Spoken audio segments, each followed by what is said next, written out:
आप IIT advance के ही paper से ऐसी उम्मीद कर सकते हैं कि एक एरिया के क्वेश्चन को भी इन्होंने इस तरह से बना दिया कि आप उसका आंसर इंटीग्रेशन की फॉर्म में ही लिख दें। यानी कि ऑब्जेक्टिव बनाते हुए उन्होंने इस चीज़ का भी ध्यान रखा कि स्टूडेंट आंसर इस फॉर्म में लाए, यानी कि इस इंटीग्रेशन को सॉल्व ना करें, यानी जो भी एरिया का इंटीग्रेशन का रिजल्ट बनेगा उसको इस फॉर्म में डेवलप कर दे। तो देखिए सबसे पहले यहाँ देखो, area of the region between these two curves between x equal to 0 to x equal to π/4। यहाँ आपको कर्व बिल्कुल भी ट्रेस नहीं करना है। ध्यान से देखो, अप्रोच ये है इस क्वेश्चन के साथ कि अगर आप x equal to 0 which is y axis and x equal to π/4 vertical line π/4 से पास होगी, कोई प्रॉब्लम ही नहीं है। अब इसने कह दिया कि x equal to 0 x equal to π/4 के बीच में the area of the region between the curves this and this, अब वो इस फॉर्म में आ जाए, यानी इंटीग्रेशन की फॉर्म में आ जाए। मतलब इंटीग्रेशन सॉल्व नहीं करना है, ये सॉल्व हो जाता है पर बहुत लेंदी पड़ता है, आप भी जानते हैं। जो p√q वाली फॉर्म होती है वो है ये। पर उससे कहा नहीं नहीं, मुझे लिमिट पे भी ध्यान दो कि मुझे लिमिट यही चाहिए √2+1 या √2-1। तो ठीक है, आंसर तो एक ही होना है, एरिया तो अलग अलग नहीं आएगा। तो हमने आपसे बताया कि इसके अंदर कर्व नहीं बनाएंगे आप। तो आप ये बताइएगा 0 से π/4 रहेंगे आप, तो बताइए मुझे कौन साइन बड़ा होता है या कॉस बड़ा होता है। 0 से π/4 के बीच में अगर ध्यान दें तो ये तो हमारा 0 से π/2 कॉस का कर्व है, ये हमारा साइन का कर्व है। तो π/4 पे दोनों की वैल्यू इक्वल होती है, यहाँ कहीं π/4 आएगा तो कॉस ऊपर होता है और साइन नीचे होता है, यानी कॉस की वैल्यू बड़ी होती है। ठीक है, एक तो हमने इस चीज़ पे फोकस करा, इसका मैं यूज़ कर सकता हूँ आगे। और दूसरा ये कंफर्म हो गया इससे कि न्यूमिनेटर में 1 ऐड हो रहा है, 0 से π/4 में साइन और कॉस दोनों ही पॉजिटिव होंगे, तो न्यूमिनेटर बड़ा है डिनोमिनेटर छोटा है, कॉस भी पॉजिटिव है साइन भी पॉजिटिव है। और क्योंकि ये 1 + sin x है तो न्यूमिनेटर 110% 1 से ग्रेटर आएगा। लेकिन यहाँ पे भी नेगेटिव नहीं बनेगा क्योंकि साइन 0 से 1 ही दे पाएगा, वैसे 0 से π/4 तक ही वो है एंगल, तो 1/√2 तक ही जा पाएगा, केवल 0.7 तक जा पाएगा, 1 तक तो जाएगा नहीं। इस पे जो 1/√2 वैल्यू आती है अप्रोक्सीमेटली 0.7 होती है। तो इसका मीनिंग न्यूमिनेटर जो इसका है वो 1 से कम है, लेकिन इसका न्यूमिनेटर 1 से बड़ा है। तो इसका मीनिंग ये कर्व ऊपर बनेगा, स्क्वायर रूट हमेशा पॉजिटिव वैल्यू देता है, तो ये कर्व जो भी बनेगा ये ऊपर ही कर्व होगा और ये इसके नीचे ही होगा। मैं इस पे भी नहीं जा रहा, ये कहाँ मीट करें, मीट तो करेंगे नहीं क्योंकि ये ऊपर रहेगा, ये हमेशा नीचे रहेगा। ठीक है, तो बिटवीन दीज टू कर्व जो एरिया मिलेगा वो A to B इंटीग्रेट कर देंगे, यानी 0 से π/4 तक इंटीग्रेट कर देंगे और अपर माइनस लोअर कर देंगे, रिक्वायर्ड एरिया हमारा ये हो गया। तो 0 से लेके π/4 अपर कर्व कौन सा है, इसके लिए मैंने बहुत देर तक आपको बताया कि ये अपर क्यों है, इस चीज़ पे बहुत ध्यान रखना। और ये क्या बन गया 1 - sin x lower y of lower है ना dx, upper minus lower y of upper है ये, और ये y ऑफ लोअर कर्व है dx। ये हमारा रिक्वायर्ड एरिया है कि सर अब मुझे आंसर इसको इंटीग्रेशन की फॉर्म में देना और इस फॉर्म में देना है। तो यहाँ एक चीज़ देखिए कि जो ये साइन और कॉस में जब हमारा क्वेश्चन बनता है तो हम उसे हाफ एंगल 10x/2 में कन्वर्ट करते हैं, तो हमें पता ही है। और जब हम 10x/2 पे जाएंगे तो कभी हमें 10x/2 को t लेना पड़ेगा क्योंकि उसका डेरिवेटिव sec² x/2 होता है।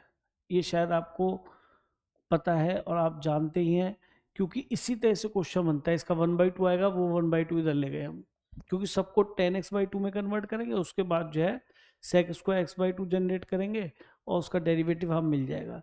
अब यहाँ पे एक क्लू निकल के आता है बेस्ट, जैसे आप यहाँ π/4 पुट करेंगे तो ये π/8 बन जाएगा, और 10 π/8 आपने 11th में लर्न करा होगा √2-1। तो यहाँ से फील आ जाता है कि वाह मज़ा आ गया, √2-1 तो 2 जगह लिमिट है, तो काम हमारा बन जाएगा। अब हमारा फोकस इस चीज़ पे है कि इन दो टर्म्स को हम 10x/2 में लाएं, ताकि हम 10x/2 को t ले लें, और लाते तो 10x/2 में ही, ये हम जानते ही हैं। तो हमने यहाँ पर क्वेश्चन में इसको देखना चालू कर दिया, 1 + sin x अपॉन, अच्छा सीधा लिख लेते हैं 1 + sin x, 1 को तो लिख लिया हमने, sin² x/2 plus cos² x/2, और ये बन जाएगा 2 sin x/2 cos x/2। इसमें कोई दिक्कत नहीं। और इसको भी लिख लिया हमने cos² x by to minus sine square x by to. Similarly हम इसको भी सॉल्व कर सकते हैं, बस यहाँ माइनस आएगा और यहाँ पे भी यही आएगा, तो मैं केवल एक पार्ट सॉल्व कर रहा हूँ, इससे आइडिया हो जाएगा। तो ये बन जाएगा cos x by two plus sine x by two का होल स्क्वायर। रूट भी लगा, टाइम लगेगा, बाद में देखेंगे रूट को। और ये बन जाएगा cos x by two plus sine x by to and cos x by to minus sine x by to. Similarly उसमें भी चल रहा होगा कुछ ऐसे ही, बस प्लस माइनस का फर्क होगा। तो यहाँ पे बच गया ये cos x by two plus sine x by two upon cos x by to minus sine x by to. Exactly ये दूसरे पार्ट में भी ऐसे ही चल रहा होगा, बस यहाँ माइनस होगा और यहाँ पे प्लस होगा। और टेन एक्स बाई टू बनाएंगे तो एक काम करते हैं, यहाँ बना ही लेते हैं इसको, हम बाई टू से हम न्यूमरेटर को भी डिवाइड करते हैं और डिनोमिनेटर को डिवाइड करते हैं, तो ये हो जाएगा टेन एक्स बाई टू। तो शायद ये जो सॉल्व हो के आएगा मेरे ख्याल में ये बन जाएगा one minus ten x by to, आप खुद भी ट्राई कर लीजिएगा, upon one plus ten x by to, बस साइन का ही फर्क है, ठीक है, क्योंकि इसके अंदर यहाँ पे माइनस है तो ये cos x by to minus sine x by two का होल स्क्वायर बनेगा, ठीक है।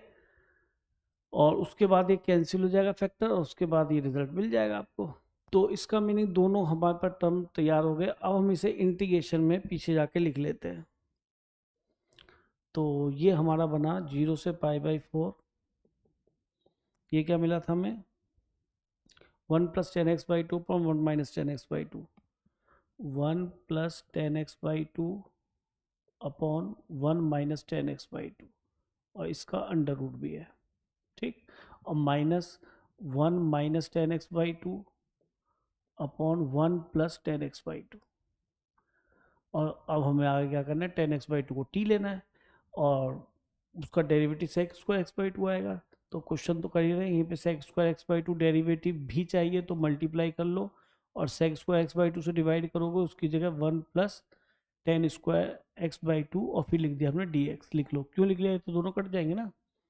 अब हमारा काम है कि हम टेन एक्स बाई टू को टी लें, थोड़ा और सिंप्लीफाई कर लीजिए, ये इधर मल्टीप्लाई होगा 0 से पाई बाई 4, क्या बना देगा 1 plus ten x by two, और ये क्या बना देगा 1 minus ten x by to, upon में क्या नजर आएगा कि सर रूट के अंदर आ जाएगा 1 minus tan square x by two.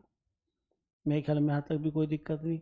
और ये तो मैंने sec square x by two generate ही किया है क्योंकि मुझे डेरिवेटिव में दिखाई दे रहा है, और टेन एक्स बाई टू को तो मैं टी लिख ही सकता हूँ। तो यहाँ तक कहानी बिल्कुल फिट है। अब एक काम करते हैं, इसको इरेज कर लेते हैं, हमारा क्वेश्चन फिनिश हो जाना चाहिए। अब आपका ये क्या बचा बेटा, 1 से 1 कैंसिल हो गया, ये 2 टेन एक्स बाई टू आ गया है ना, तो 2 हमने बाहर रखा और ये बन गया टेन एक्स बाई टू। नीचे क्या बन गया 1 minus tan square x by two, tan square x by two, clear. अब क्या बाकी बच रहा है, sec square x by two, ये तो हमने जनरेट किया था क्योंकि टेन एक्स बाई टू का डेरिवेटिव आएगा upon 1 plus tan square x by two, clear. यहाँ तक कोई मेरे ख्याल में दिक्कत नहीं होनी चाहिए।